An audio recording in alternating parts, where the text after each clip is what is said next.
Welcome one and all to VLGA Connect and the governance update for Friday the 13th of August. We've had another spooky convergence of calendar and issues. Stephen Cooper, hello.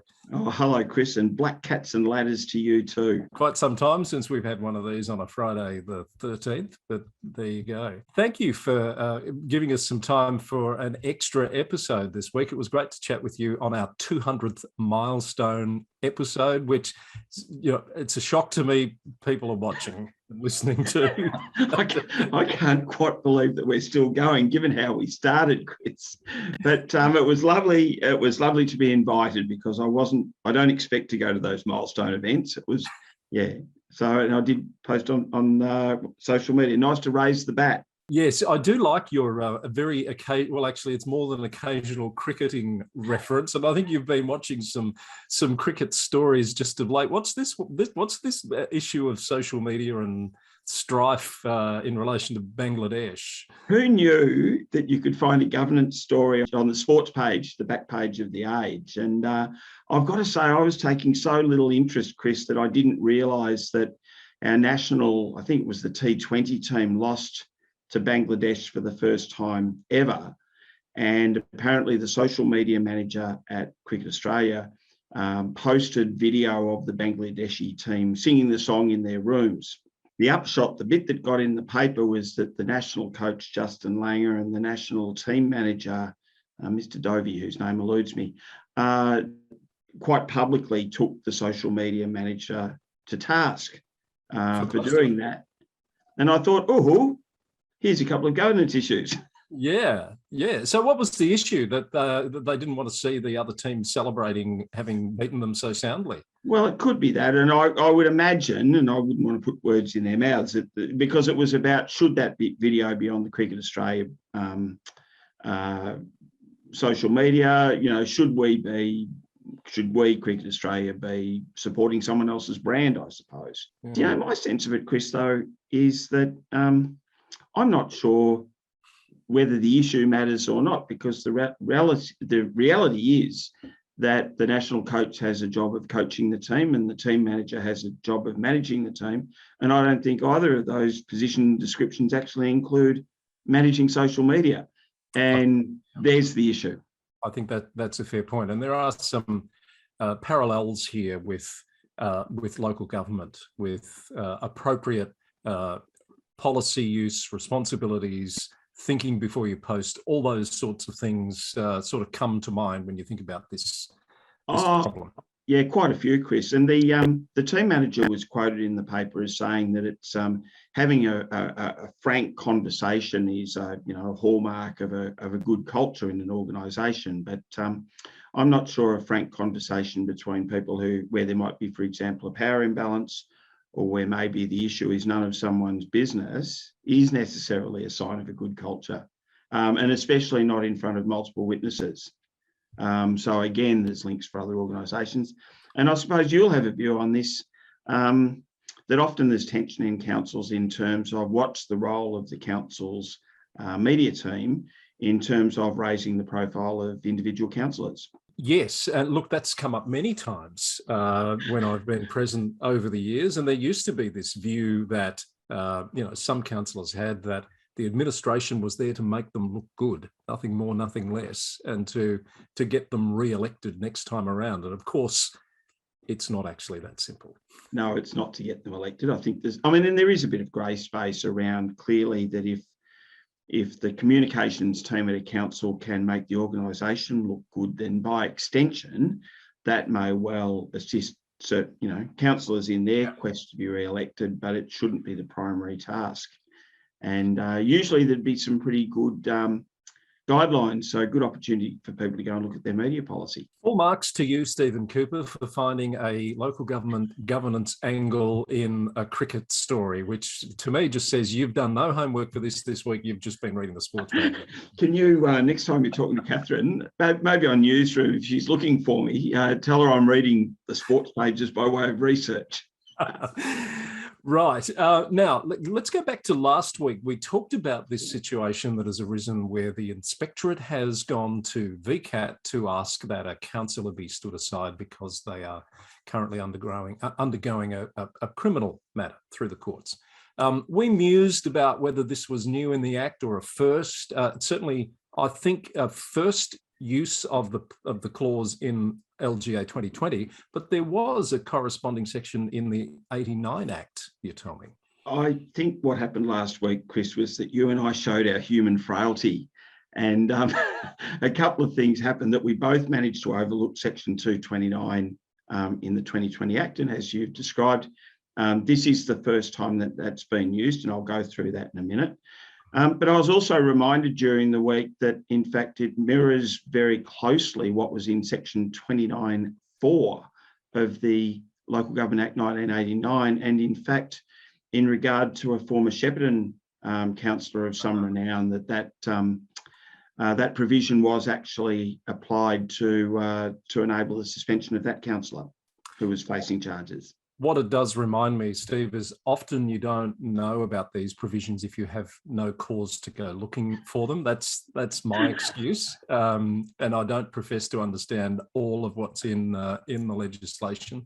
They're pretty meaty pieces of work. But what is really good to note, Steve, is that we've had quite a bit of feedback from that episode. There are some helpful people out there who've steered us in the right direction.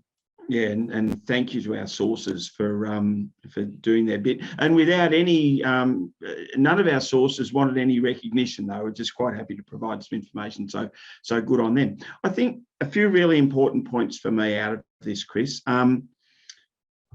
It's in the Act, so there is a multi-step process in place where a councillor is charged, but not yet before the courts in regard to a matter in this case where the penalty is 2 years jail or more. Mm-hmm. The first step is that the inspector needs to make a decision, and presumably any time a councillor is subject to such a charge, the inspector would look at that quite closely. But it's not the inspector's decision alone. So the inspector needs to put a matter, the material before VCAT, and VCAT would need to make that decision. So, and it probably goes to public confidence, which are decisions for others, thank goodness. So in summary, we've been able to confirm that the age article was correct. The inspectorate has made an application to VCAT to stand down this councillor in respect of the charges that are yet to be determined. I understand the matter's been deferred to allow time for the councillor and the councillor's lawyer to make some submissions in relation to matters of law. So this is still yet to play out over the next few weeks. Chris, we might get to talk about it again. Can I just actually, in talking about it again, though, and I don't want to mention any specific cases, but if people are thinking about other matters and should other matters be caught up in this, one of the first questions would be, have charges been laid? Yes. And that might explain other matters. Yeah. Okay.